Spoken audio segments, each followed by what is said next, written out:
Finding the right jeans is hard. Accepting your jeans is even harder. Whether you wear boyfriend or boot cut, high rise or low rise, this podcast will teach you to love the jeans you are in. I'm Rachel. And I'm Tina. And we're going to use modern research to bust diet myths and get real about body after baby. We're going to take you on a journey of unpacking your old beliefs about food and weight so you can learn to nourish your body and raise body-confident kids. So put your booty in a chair and let's talk mom jeans.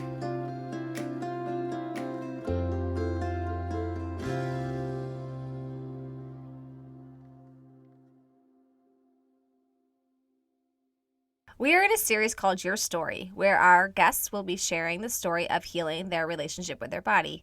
Each person's story is unique to them, and we are humbled by their vulnerability and willingness to join us in this space. As a result, we will not be editing out as many numbers, specific behaviors, or details as we normally would. If anyone's story has details that trigger you due to your healing journey, please press pause and take care of yourself. We hope you enjoyed this week's episode.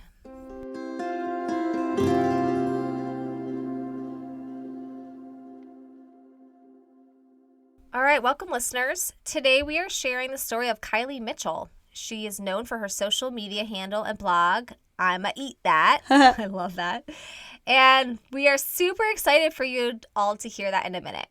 As we spoke with Kylie, we noted a theme in her story that we want to share with you all about what it means to take care of our bodies without tapping into diet culture, and also how to know when our behaviors are no longer working for us. One of the big myths we hear about food freedom and body acceptance is that it means to eat whatever you want and not care about your body at all. The reason why this myth pops up is because it seems to be the opposite of diet culture messaging, when really food freedom is all about self-care and body attunement.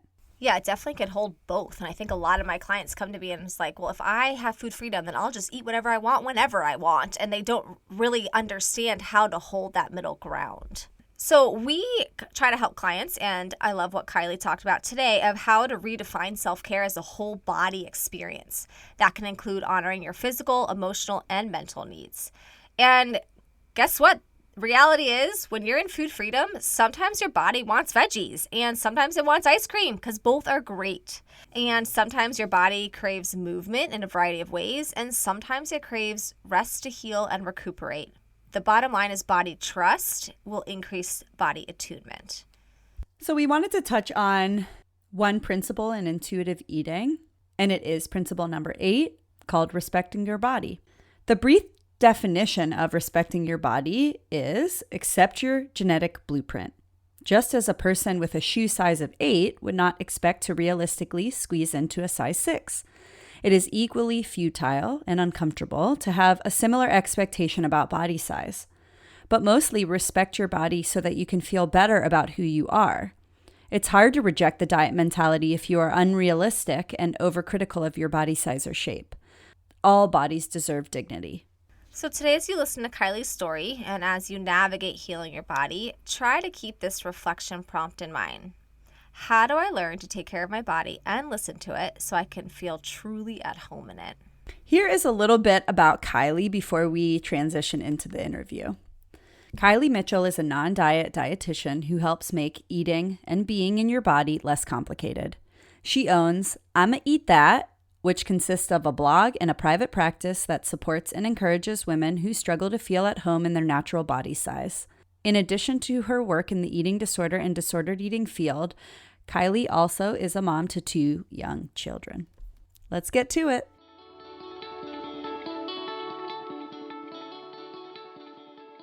Well, welcome to our podcast. And to kick off the episode, we are going to surprise you and have you share with our listeners a fun fact about you. It's nothing big, just a fun fact. Take time to think about it. A fun fact. The thing that comes to mind, because I was looking this up before we started this, is like I really want to have like an extensive dress up collection for my children. And so lately I've been like really into like figuring out the coolest dress up outfit. So I got them like superhero capes, and then I just found this like jasmine dress that's like not the typical looking, like it's something like you could wear out, but you could also dress up in. And so that is what comes to mind. I'm like really taking dress up seriously during COVID life right now. My kids just challenged each other to put on old Halloween wigs and run up and down our street the other day. So we could definitely do a play date. That's so fun. Yeah. That's so awesome. I love it. Sweet. Well, thanks. All right, listeners, fun fact. Yes, Kylie likes dress up and takes it serious. For my children. For her children. It's okay if you for do as her well. children. Yes. Okay. Anyways. All right, Rachel, you kick it off. All right. Well, could you please, this is a big general question, could you please share with us the story about healing your body? And were you breaking family legacies? How are you trying to rewrite your story? Could you just share your story with our listeners today? Mm-hmm. Yeah. So I struggled with the eating disorder beginning like sophomore year of high school into college. And I like to keep like the eating disorder part of the story like pretty short, because like it's not really the part of the story that matters. Like the healing is the part of the story that I think matters the most. And so my mom, I feel like I said this on many podcasts, but like my mom got sick with a staph infection in her brain, and like we were told she was going to die. And that was like the start of my eating disorder. There was a summer when it was just real touch and go with if she was going to be okay or not. And typically, like, if for people who end up with eating disorders, like if there is the trauma that happens that leads to their eating disorder development, it's usually about like 6 months between like the traumatic period to when their eating disorder is really noticeable. You can see it on kids' growth charts. That's when, if a weight loss was to happen as part of their eating disorder, that's when it happened. And so it happened very similarly to me.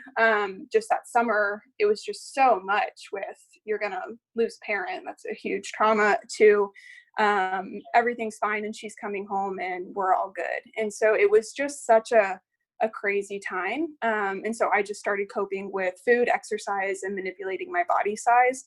And then it really wasn't until college when I kind of started thinking like, I just don't want these behaviors anymore. Or it really wasn't that I didn't want them anymore. It was that like my body was breaking down. Like a big part of my eating disorder was an obsession with running and just having to run more than was like healthy for my body. And so I just started noticing like I can't do this anymore. And that was a really scary thing to have like my main way of coping, which was running, started to be taken away from me. I started having a lot of like nerve pain, just like my limbs would feel tingly. My spine hurt a lot. My knees were hurting. And it started preventing me from running. I was just like, I am going to have to make a change here. So for me, that recovery process, the single best thing I did for my recovery was I stopped running. And it ended up being for about 7 years that I just like completely stepped away from that behavior. To start that process, I took like 3 months off of all exercise. Like I allowed myself to like stretch, but movement was just like such a huge part of my eating disorder and such a way for me to purge, to get rid of the food I had eaten in my mind, that I really had to stop to teach myself that like, I can eat food, it can stay in my body, this is good, I can find my set point weight and where my body is supposed to end up without exercise and without movement. And so that period was so helpful for me in healing. And in that time, there was just this shift from like pursuing becoming smaller, which was very much something in my family that like we didn't really talk about, but it was just like assumed, like, of course you want to be thinner. Like, of course you want to be doing things that will make you be smaller. It wasn't about health. It was kind of like tangled up with health. Like it is healthy to be thin. But in this recovery time, like I just started realizing like, and seeing this shift from pursuing thinness to I will take care of my body and do health promoting behaviors, but that doesn't guarantee thinness. And so I just started like grappling with that idea of like, you know, what is my set point? Where is my body going to end up, how do I take care of myself and not pursue thinness? And so, now where I'm at is I have 2 young girls. I have like an almost 3-year-old and then a 1-year-old. There will be no modeling of dieting in our home. Like, we practice intuitive eating. My husband very naturally does that. We move our bodies in ways that are joyful. My husband likes to have some routine to the way he exercises. I prefer just to kind of like ask my body, like, how are you feeling? What do you need? What do I need to do to take care of it? Rather than having a rigid routine with movement, it's more of just like what is joyful to me, what would feel good to move my body in that way. And so, yeah, that's kind of where I am now.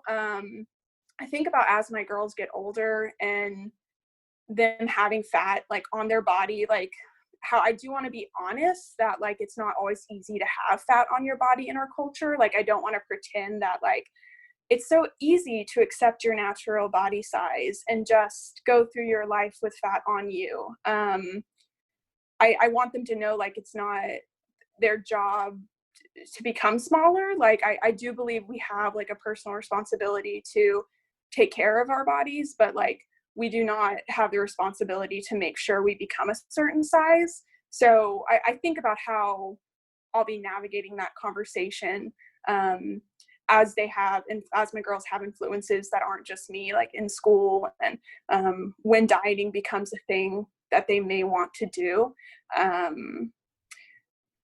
So that's a mouthful, but that's kind of where I'm at now.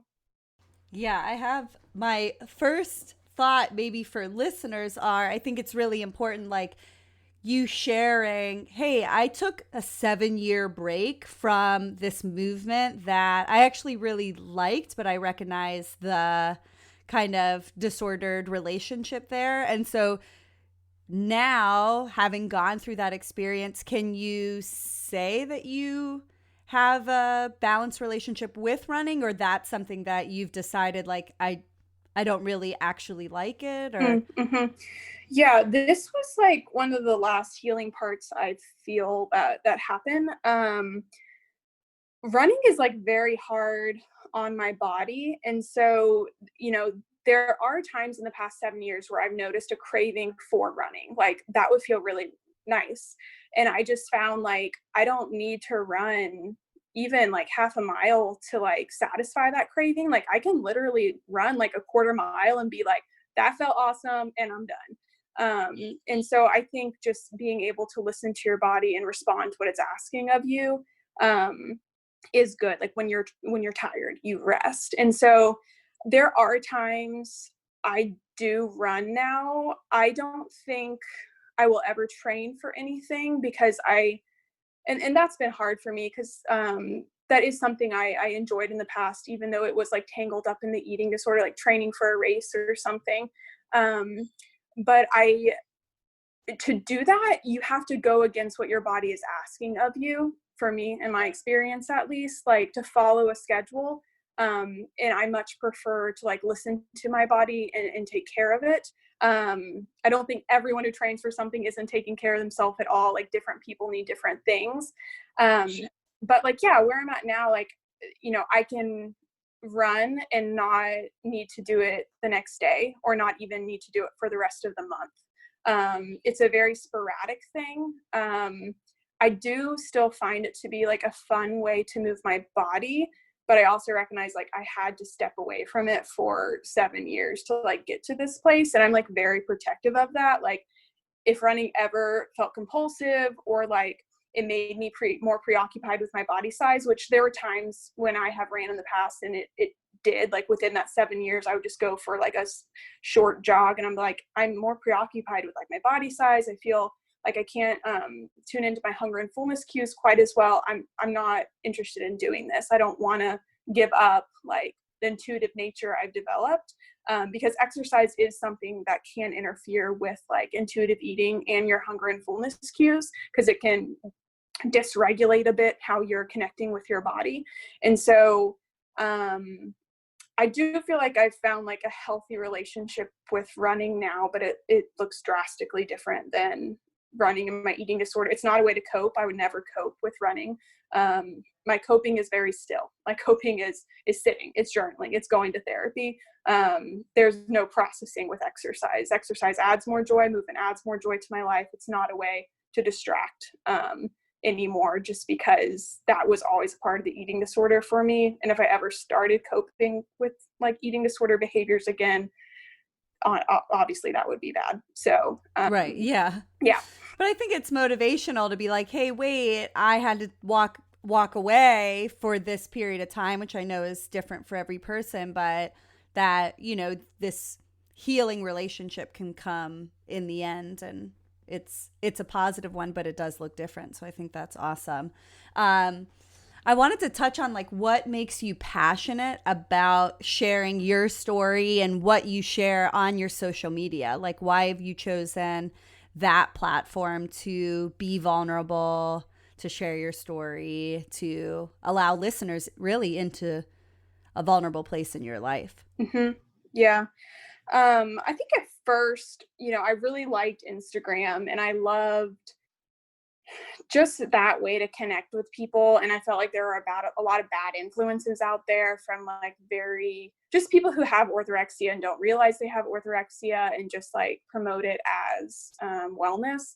And so I liked being a voice where like fast food is convenient. Sometimes it makes sense to eat for convenience and therefore eat fast food. And just, you know, having a platform to talk about like tuning into hunger and fullness cues and just like what I believe is truly taking care of your body. Lately though, like I've been pretty done with Instagram. And I'm just enjoying putting more of my energy and focus into the blog. Instagram just started seeming like very impersonal. I felt like it kind of gave like, and this was all like me not setting a boundary, but it gave people more access to me than I was comfortable with giving. And I feel like even just me being on it, like instead of being intentional about the information, like I'm consuming, it's just this like constant influx of noise I was just like halfway engaging with. And so I do not use Instagram much. Like, I mean, when I'm on a podcast, I promote the podcast on Instagram, but most of my focus is now on the blog. And I really like the blog being just like the journey of a person's life who's chosen to recover from an eating disorder. And like when you recover, you don't recover to a life of like everything's easy and it's rainbows and butterflies. Like it's still hard. It's still hard to like accept the changes that come with your body. And like I've had 2 kids now, my body is different. And just like that choice to stay recovered, even when it's not easy to accept yourself. Like I want the blog to be like a picture of that.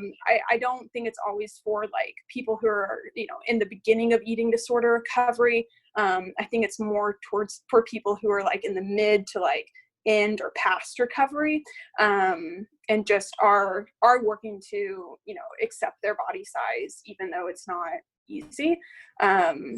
So yeah, that's been where my focus has been. It kind of makes me sad because I know that, well, and happy for you, you know, but like that, like I have followed you for quite a while, and I suck at Instagram. Rachel is really our Instagram guru. It's a love-hate relationship with her and Instagram, but like, you know, I guess it's just sad that you're saying like, hey, there was this platform and then there's so much influx of noise that you necessarily can't control because you're trying to do something. It's a draining platform. Yeah. And so as a result, you had to really step away because it's just an influx. I like that phrase, an influx of noise that you can't really turn down. It's either you keep on or turn off. So, but that almost links to your original story of your relationship with running and exercise too. Like we try something and we experiment, and then we have to give ourselves permission to take breaks, to step back, to like look at our values and see what we need to tweak so that our story can continue to be aligned with who we are. So I like that that's kind of been a theme for you in your process about, you know, let me always take a look at what I have in my life and where it's serving me and where it's not serving me. Yeah. And I think, I so agree with that. Like, I feel like Instagram, there was just demands being made of me that weren't in line with my values. And again, this isn't like anyone who is doing this to me. It was just how I reacted to being on there. No one was saying like, you do this for me now or anything like that. It was just like, me wanting to be who I am and the noise to be someone else just feeling very, very loud. And I feel like there's more like intimate things I would like to be doing. Like I would love to write a book, and I have so many ideas for that. I would love to lead like small groups of women on like their body image journeys. There are other things I need to do, and I feel like Instagram was just like taking a lot of the space in my life. And I read this thing that Warren Buffett did where he's like, you write down a list of 25 like things you want to accomplish, and then you cross out 20 of them, and so then you're just left with 5. And it's kind of like focusing via like eliminating the distractions from your life. And like updating Instagram was definitely on there, and like being engaged with that platform, and just it just takes too much time and like distracts me from like those 5 core things that I think would actually really help people and like serve my family better than me being on Instagram. And so it's definitely been a shift. I feel like I had this seed planted a while ago, and I'm Christian, so like I believe in like the Holy Spirit planting seeds and things, and just like I think a quiet, simple life is pleasing to God, and that has just kind of been my what I'm heading towards for the last 2 years, of just like, how can I make my life more quiet and more simple? And I think getting rid of Instagram is one of those things. But I'm still on it. Like, I haven't totally let it go. It's not like I've deleted my account. So who knows? It's a process. Hey, listeners. We are excited to tell you about this amazing brand we just discovered called Dia. Their philosophy is to design clothing for women that want great fashion and proper fit in sizes 14 plus. As you learn to embrace your mom jeans, check out Dia to find denim jeans with a J and a complete outfit for your perfect fit. To help you feel fabulous in your mom bod, Dia is offering our listeners an exclusive savings. To get 30% off, head to dia.com, that's DIA, and use our code MOMGENES, MOMGENES. You can try the clothes on in the comfort of your own home, keep what you love, and always get free shipping and returns. Finally, a brand that has your mom jeans in mind. Visit dia.com and use code MOMGENES to get 30% off your order. Dia is excited to work with Mom Jeans, the podcast, this season. So head to dia.com and use code MOMGENES to receive 30% off your order. All right, let's head to our episode. I wanted to ask a little bit more about what really motivates you. Like, what's your why for having that positive body relationship? And I want to circle back to the fact that you had said earlier when you were sharing your story that your why for ending exercise was really an awareness of your body not feeling well, not doing well, not being able to operate well. Even though, I love your acknowledgement, even though you still kind of wanted to have the behaviors. Like, sometimes we want things, and we also have to then circle back and listen to something deeper, or listen to our body and honor that. So I had that in my mind, and then I also wanted to see if it was that, or if there's more to what your why is for having that positive body relationship. Mm-hmm. Yeah. Yes, I like with the running stuff, like I still enjoyed it, even when it was like hurting my body. I think it really, people who end up with eating disorders, they typically have a lot of like just free floating anxiety, and how they like kind of package up that anxiety and manage it is through behaviors with food, exercise, or body size manipulation. And so like it felt good to run. It felt good to not have to sit in that free floating anxiety.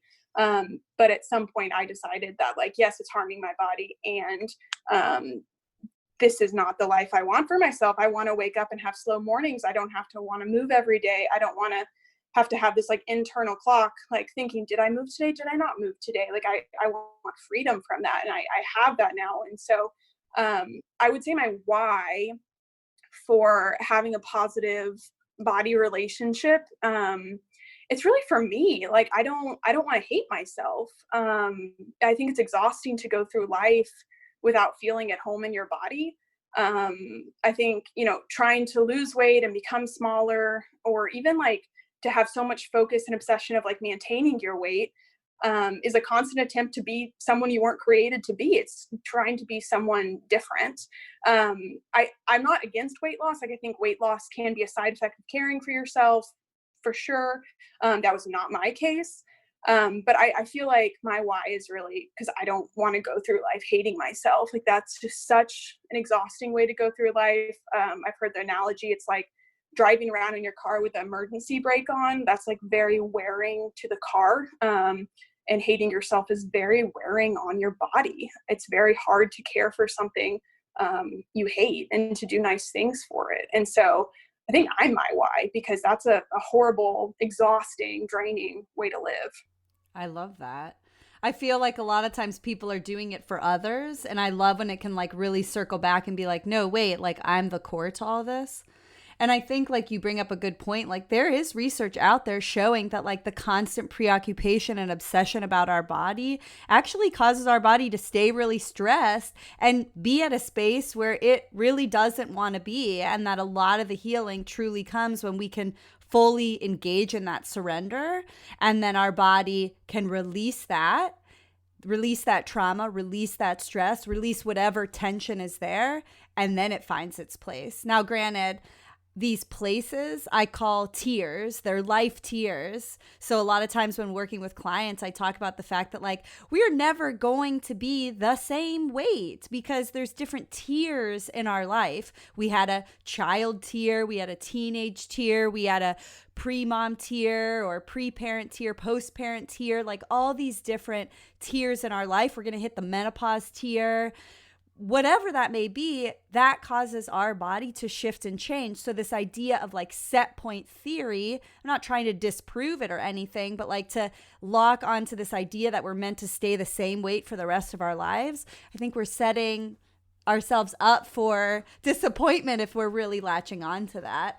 Yeah, I agree. The body is going to change as we age. I think that's a really good description. Like, we have these tiers of like your body's likely going to stabilize at a set point, but it's going to change. Like, you're going to continue to age and grow, and there's going to be hormonal shift at menopause, and like your weight will shift up. Like, the majority of women will have a body fat redistribution, like going from more of like a pear shape to an apple shape because of how hormones are shifting during that time.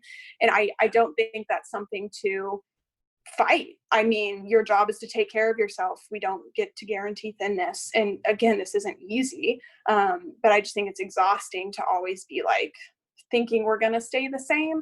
Yeah, I think that's a myth. Bodies are definitely supposed to change and evolve like as we age. I think it shifts it back to kind of the phrase that you were saying again with your kids, like really trying to normalize fat. And yeah, it isn't easy, especially if, fat is existing in a way that society is demonizing on our bodies. But I think it first comes from our language, where a lot of times you'll hear like someone say like, well, I feel like I have more fat. Oh no, you're not fat, you're beautiful. And like really creating this dichotomy between either you're fat or this, right? That you can't be both. And what I think is an important language is really recognizing that we can be both. We can be fat and beautiful, fat and smart, fat and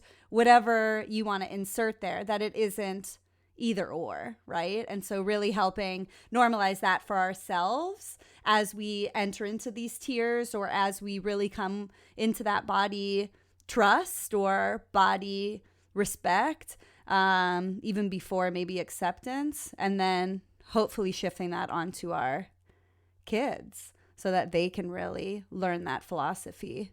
Yeah, even lately, I feel like I've been just thinking about the art that's in our home, and just the art hanging in my daughter's rooms, like making sure like there is at least a photo of like a fat woman in an age appropriate way. Like I have one now that's just a woman. It's like her side profile, and she's in a bathing suit, and she's not really hunched over, but she just has like, you know, breasts, and then like another roll of her stomach, and then just like another like roll. And it's just, I think it's beautiful. She's in a bathing suit. I don't know if I mentioned that, she's not naked. And I love it being in there, like, because like, I hope it normalizes the fact that like, this is a body I accept, and I want to frame, like, I want to frame and put this on your wall, because I think there is so much beauty in all body sizes, and that like your body size does not determine if you are a good person or beautiful or healthy. Like it is other factors that play into that. What message do you want to share to our listeners who are navigating this journey of healing their negative body image or their disordered eating habits? Like what is your kind of go-to message that you would love to share? Yeah. I think that for me, like what has been helpful is just realizing that like this isn't an easy journey. It's not always easy to accept the fat that's on your body. And like every once in a while, like, you know, if I outgrow an outfit I love, like there's this dress that was my grandma's, and I love it. And I've actually decided like it's changing with me. And so like I just go get it tailored when I grow out of it. And sometimes that means I'm getting it tailored bigger, and sometimes that means I'm getting it tailored smaller. But like about every 2 years, like I get it changed, because I'm like, I love this dress. But that's a side note. If I love outgrow, that. yeah, if I outgrow an outfit though, like I'm okay. Like, or even if like my function decreases in some way, like my knee pain is worse than usual, or I've been, you know, rocking a sick child and my back hurts and I can't like move in the way I want for a couple weeks. Just a reminder that like I'm okay. And I feel like I have these check-ins with myself. Like so far they've been after like main like life transitions. Like after having each child, I'm like I'm okay. Like this body is different. This body is not familiar to me. I don't quite feel at home in this body. I'm just still getting used to that, and that is okay. And so I think it's just like that reminder that it's okay, like not to have everything figured out, that it is a process to feel at home in your body. And I guess like ultimately, like who I am is not determined by the level of fat on my body. I feel like that is hard in our culture, because like weight stigma is a real thing that happens. But everyone, regardless of fatness, is like worthy of like love and acceptance. And you know, if a person isn't receiving that based on body size, like they should stand up for themselves and find someone who does give them, whether it's a doctor, professional, loved one, like give them the support and acceptance that they do deserve. I love the like one, yes to all of that. Thank you for sharing that. And two, I'm going to latch onto these key phrases where it's like, this dress is going to grow with me, right? So flowing back to those tiers and recognizing that even if our body's not going up and maybe it's staying the same, it's going to be different in this new tier of life. And then therefore things may fit differently. And an outfit that you've been holding on to for the last 5 years, 10 years, like I'm a very capsule wardrobe-y human where I could literally never buy clothes again and be the happiest person. But that's not realistic because my body keeps changing. And so like, but hey, these clothes, the ones that I really love, are going to grow with me. So you can go get them tailored, or if you're not, then figure out a way that they can feel good. You know, we just read, I think we posted this Instagram post, or maybe I did on my business one, where it's like a bra should not be a torture device. If that bra is digging into your sides and you are feeling it, it's time to get a new bra, right? Like, or I love now like t-shirt bras. No more like underwire or pads or whatever. Like you're going to see my nips through this bra because that's just where I am in my life, right? But it's so comfortable. Like You know, or I could go braless, but I'm not. So I'm going to wear t-shirt bras. Yeah, I remember like earlier in my life being very concerned if like my underwear lines were visible. And like I was talking to a friend a couple of years ago. I was like, that is not something I care in the least about anymore. Like No. who cares? Like if that is something that like bothers someone else, like that is their issue that they need to figure out. But yeah, uh, what you said, it made me think, I think it's a Janine Roth quote similar to about like, we shouldn't wear pants that like offend us in any way, that are like uncomfortable or like hurt our thighs. No, it wasn't Janine Roth. It was, oh crap, what's her name? I can't remember her name. But it's another author, but she was like, yeah, our pants should not offend our thighs in any way. They should not be uncomfortable. And so I love that idea of like a bra should be comfortable. It's very hard to be at home in your body if like you have something causing you pain on it. Like your clothes need to be comfortable to work towards accepting your body size. Like that's important for sure. Starting point there. Yeah. So what's the greatest lesson that you've learned in your journey? Definitely being okay. I guess like it's similar to what I've said. I can have fat on my body and care for myself. I never thought I would be at home in a body that like even the size I am now, like I never thought I would be comfortable with it. And this doesn't mean I don't have bad body image days, but like I like myself. And a lot of days that has nothing to do with my body size.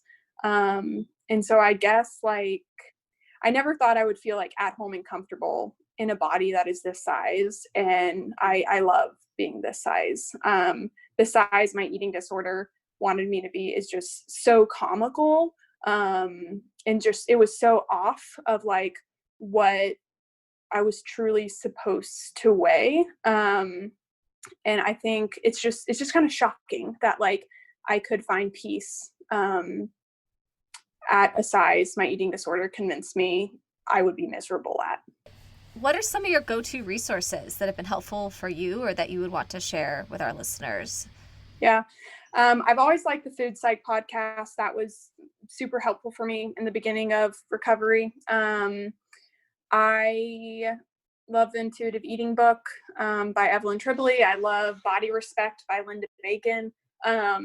Christy Harrison has a book, Anti-Diet, that's super well done as well. I'd say those are some of my like favorites to get people thinking. Yeah, there's a lot of resources, but those are my favorites. I don't know, after this conversation, we might need to add some bra resources here. I know, right? Yes. Oh, yeah. Knix. Oh, there you go. Knix. Uh-huh. Yeah.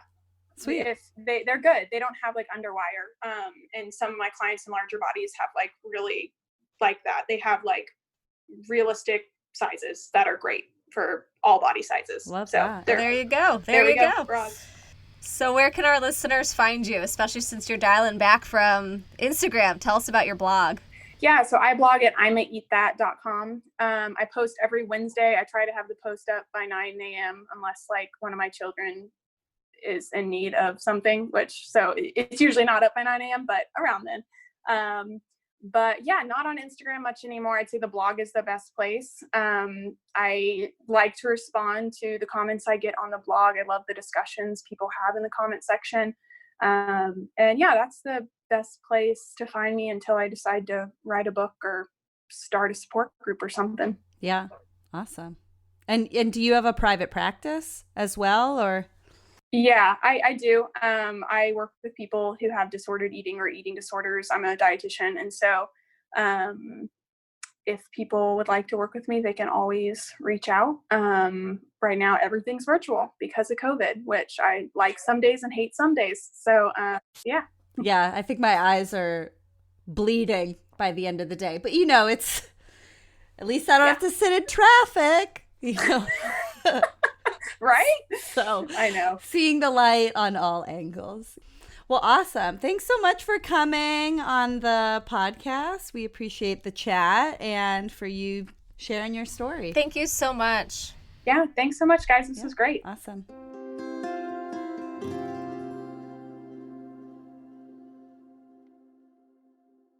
We hope you felt inspired and moved by this week's story.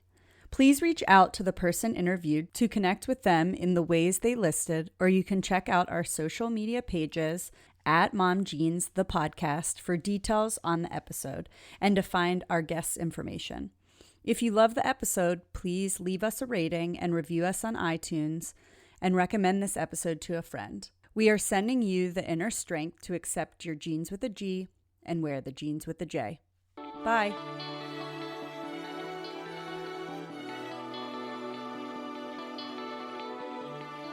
This episode of Mom Jeans was produced and edited by Rachel Coleman and Tina LeBoy. Just a reminder, this episode is not a substitute for therapeutic counsel or nutrition advice. Thank you to Jerry DePizzo for the music production. You can find episode information and show notes at www.momjeansthepodcast.com. Follow us on Instagram at Mom Jeans the Podcast and join the Mom Jeans the Podcast Facebook group to find a community of mamas learning to love their bodies and discussing the episodes. Thank you. Thanks for listening to Mom Jeans. See you next time.